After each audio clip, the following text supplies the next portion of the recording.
Hello tout le monde, j'espère que vous allez bien. Dressing de madame toujours en cours. On a beaucoup de choses.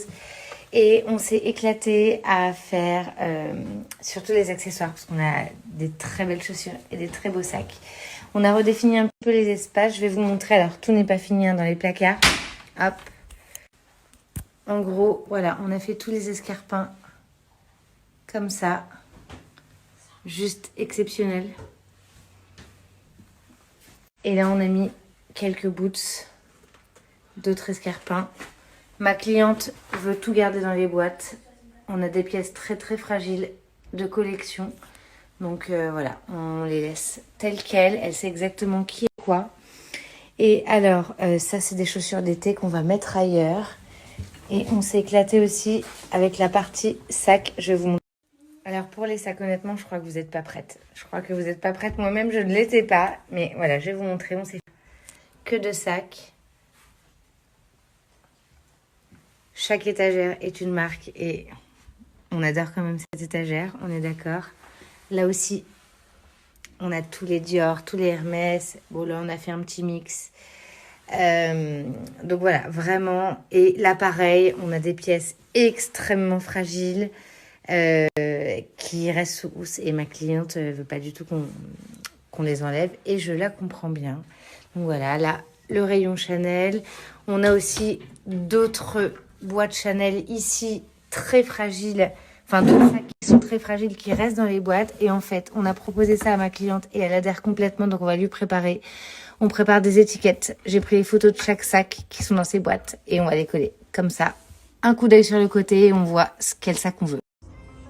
Hello tout le monde, j'espère que vous allez bien. Je suis coincée dans les bouchons comme à peu près tous les matins et tous les soirs. Je n'en peux plus. Je vous ai pas montré la fin du dressing parce qu'il nous reste 2-3 trucs à fignoler pour que ce soit complètement fini et on le finira demain. Mais je pense que ça va beaucoup vous plaire. On est sur un dressing d'exception, hein. Vous l'avez vu avec les sacs et les chaussures. On est sur un dressing vraiment d'exception. C'est un bonheur pour nous d'organiser ce genre d'affaires et parce que ouais, on se rend compte du caractère tout à fait exceptionnel de ce genre de dressing. Donc on prend beaucoup de plaisir, mais on prend aussi le temps de faire bien les choses. C'est important pour nous que tout soit vraiment parfait. Donc je vous montrerai ça demain. Je vais rentrer à la maison, je vais faire des étiquettes pour ce chantier, pour des commandes qu'on m'a passées aussi. Donc j'ai une bonne soirée qui m'attend en perspective, je suis contente. Mais bon, c'est comme ça, quand on a du travail, il faut faire ce qu'il y a à faire. Et je ne vais pas me plaindre d'avoir du travail, c'est hors de question. Donc, je vous souhaite de passer une très bonne soirée. La mienne sera studieuse. Et je vous retrouve demain matin pour vous montrer l'avancée de notre chantier. Prenez bien soin de vous, passez une bonne soirée. Ciao. Bon les amis, c'est l'heure de vérité. On a enfin tout finalisé dans ce magnifique dressing. Donc, je vais vous faire un petit tour. On va prendre le temps et puis apprécier la beauté du dressing. Je vous montre d'abord comment est décomposé le dressing. Donc on a la chambre à coucher qui est ici. On a une partie, donc la tête de lit, qui est aussi une partie, donc dressing ici. Hop. Dressing ici. Là, un petit espace bureau. Et puis là, c'est l'espace shoes que je vous ai montré tout à l'heure avec la salle de bain. Donc les shoes, il y a eu 2-3 améliorations puisque ma cliente a sorti des boîtes, des chaussures magnifiques. Donc voilà, sinon c'est à peu près resté tel quel qu'on l'a organisé hier. Donc merveille. On va commencer par la partie de derrière. Donc avec ici ce que je vous ai montré hier, les sacs avec l'étage un peu Givenchy Fendi, l'étage Chanel, l'étage Hermès, l'étage Dior. Ma cliente a sorti quelques petits sacs. Et enfin, l'étage Vuitton est un peu multicolore. Donc et là, on a un peu de tout, du Bottega Veneta, Jacquemus, du Prada, etc. On descend, on reste dans les accessoires. On a 2 petits tiroirs. Et là, on a organisé les accessoires d'hiver. Donc avec 2 écharpes, des bonnets, des mitaines, des petits bobs ici, un petit foulard. Et plus bas, des corsets. Voilà. On continue dans une partie étagère, ici, donc dans laquelle on a organisé donc, les pantalons, les jeans, les combis, les t-shirts, les pulls. Donc là, vous vous rappelez quand je parlais d'un dressing clueless? Bah, c'est un peu ça comme dans la première scène du film où elle fait défiler ses vêtements sur ordinateur. Dans les années 90, c'était révolutionnaire. Bon, bah là, on est dans le même esprit avec des étiquettes, des photos, des sacs qui sont contenus dans ces boîtes. Donc, pour une visibilité parfaite. Et comme on est sur des très très belles pièces, bah forcément, on les abîme pas, elles restent dans les sacs. Et puis c'est comme si c'était exposé, quoi. Sauf que c'est hyper bien protégé. Donc dites-moi ce que vous en pensez, mais moi j'adore, ma cliente aussi. Voilà. Donc ça, c'est la partie vêtements. Et on va descendre dans ces deux tiroirs. Premier tiroir, nous avons les affaires de sport. Donc avec les leggings, les petits shorts, les t-shirts, les brassières, les sweats, les ensembles. Donc vraiment les affaires de sport dans le premier tiroir. Et dans le second, les ceintures. Là aussi, on a des pièces absolument sublimes. Voilà, donc les ceintures, des petites broches ici aussi. Dans des jolies panières, bien contenues. Et là, une petite panière avec des déguisements d'Halloween. Je me retourne et là, nous avons encore une série de 3 tiroirs où on a des sous-vêtements, des ensembles, des petits shorties. Là, on a des bodys et voilà, encore des sous-vêtements. Et vous savez que j'ai pris l'habitude de ne pas montrer les sous-vêtements, je suis désolée. Et là, on a tous les pyjamas. Voilà, les ensembles, les petits piges, les petites chemises de nuit, etc. Donc toujours pliage vertical dans des panières. Hop. On en a fini avec les étagères et là, on va attaquer les parties penderies et vous allez voir, il y en a beaucoup. Parce qu'on a vraiment un dressing avec des pièces incroyables. Donc beaucoup de robes, beaucoup de chemisiers, beaucoup de jupes. Donc tout est suspendu. Du coup, là, on a plutôt un rayon robe courte et chemisier. On monte, là on a plutôt les jupes longues et là quelques ensembles. Voilà, donc vous voyez, on n'est que sur des matières incroyables, de grands couturiers. Donc il faut en prendre soin de tous ces vêtements et évidemment, ouais, ça n'arrête pas de tomber. On en prend soin et on les suspend tant qu'on peut. Donc ça c'est une première partie. On a une autre partie ici avec là encore des chemisiers. Des chemisiers et des petits tops, donc en bas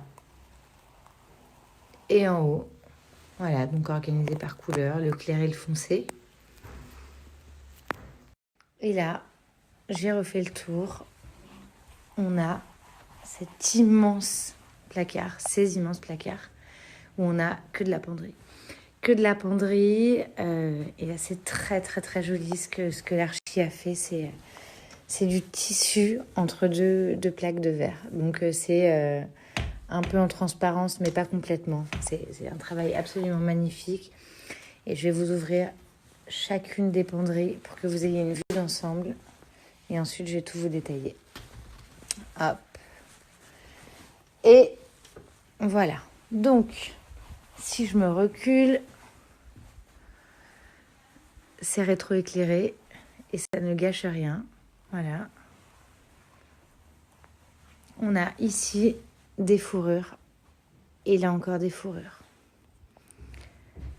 Des vestes que ma cliente ne met pas souvent.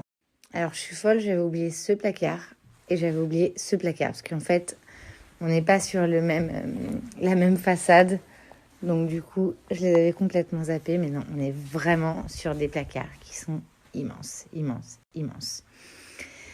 Donc je disais manteau de fourrure ici, manteau de fourrure, des vestes que ma cliente ne met pas souvent ici, là aussi, donc je vais m'approcher. Évidemment, on reste sur la même logique de en hauteur, on met les choses qu'on n'utilise pas souvent, hein, forcément. On rend inaccessible en fait les choses qu'on utilise rarement et on rend accessible les choses vraiment du quotidien. Donc voilà, on a encore, vous voyez, d'autres boîtes à chaussures qui ne rentraient pas. Donc ça, malheureusement, on n'est pas magicienne, on ne peut pas claquer des doigts et créer des placards supplémentaires. Là, on en a encore. Ici, on a des draps. Ici, on a les sacs de plage. Et là, on a un peu de robe, un peu de pantalon, mais que ma cliente met pas souvent. Et c'est la raison pour laquelle ils sont pas derrière. Donc, voilà. Des vêtements, des robes qu'elle met occasionnellement. En revanche, ici, on a des vestes et des manteaux qu'elle met assez souvent quand même. Donc, très accessible en bas. Là, on a un rayon tweed. Donc avec des pièces incroyables. Un rayon tweed. Et là, on a encore quelques chaussures juste ici. Donc là, je vous ai montré les manteaux de fourrure. Là aussi. Là, on a des ensembles. Donc des ensembles tailleurs que ma cliente met très souvent. Voilà, un dressing de ouf, hein, je vous le disais. Et là, on a plutôt des bottes. Et on passe là au rayon robe de soirée. Les robes de soirée, donc voilà, on a pas mal de robes de soirée de grands couturiers. Et il y en a certaines dans des matières très très fragiles. Vous voyez, là des espèces de petits filets de pêche qu'on a laissés sous les housses. Parce que si ça accroche, ça c'est complètement foutu. Et dans les housses noires, on a laissé les robes, robes vraiment de soirée avec les paillettes, les sequins, etc. Donc ça, on a laissé sous housse parce que trop fragile, quoi. Et à un moment, je veux dire, la qualité, la nature de la pièce fait que bon bah, on doit mettre l'esthétique de côté et se dire que bon bah, la pièce, elle est si précieuse qu'on peut pas se permettre de prendre le risque qu'elle s'abîme, quoi. Donc on les laisse sous housse, évidemment. On continue juste à droite où on a encore voilà des magnifiques ensembles, encore des très belles robes, voilà, des très belles pièces. Donc, voilà, on a mis ça juste à côté des robes de soirée. Là-haut, je ne sais pas si je vous montrais, mais on a des vestes encore en tweed, des petites vestes que ma cliente met rarement. Là aussi, d'autres petites vestes que ma cliente met rarement. Et là, on a toutes les mini-jupes et les mini-shorts dans une mini-penderie. Donc voilà, très adapté à cette catégorie d'affaires. Et là, on a encore quelques baskets, des boots. Voilà. Donc, beaucoup d'affaires. Je vous refais une vue d'ensemble finale de ce dressing d'exception. Je vais ouvrir ça. Et puis ça, je pense qu'on le voit une fois dans une vie, quoi. Et pour répondre à vos questions, non, ma cliente n'est pas Beyoncé. Et même si elle l'était, je vous le dirais pas parce qu'on préserve l'anonymat de nos clients à chaque chantier, vous le savez. Mais non, c'est pas Beyoncé. J'aurais bien aimé. Peut-être un jour. Voilà. Donc le dressing de dingue. Avec des pièces de dingue. Et dans une chambre de dingue. On a beaucoup de chance chez Just Organization. Et je vous montre juste la petite touche finale à côté de Maléa perchée sur sa chaise. La petite touche finale, c'est dans le dressing chaussures de ma cliente qui voulait conserver, donc je vous l'ai dit, des pièces avec des cuirs exotiques, des pièces assez exceptionnelles de sa belle collection de chaussures. Elle voulait absolument les conserver dans les boîtes, sauf que la désignation de l'étiquette, c'est bien sympa, mais une photo, c'est peut-être complètement mieux. Et donc, elle m'a demandé de lui faire ces petites étiquettes que j'ai fait avec plaisir. Et vous voyez, on les a collées sur les boîtes, de la même manière qu'on avait collé ça sur les sacs. Donc je vous invite à aller voir ma dernière story sur le dressing. Vous allez pouvoir revoir tout ça. Donc j'espère que ça vous plaît. Évidemment, ces étiquettes, donc vous pouvez les retrouver sur le site de Just Organization dans la rubrique étiquettes personnalisées. On fait ce que vous voulez. C'est tout.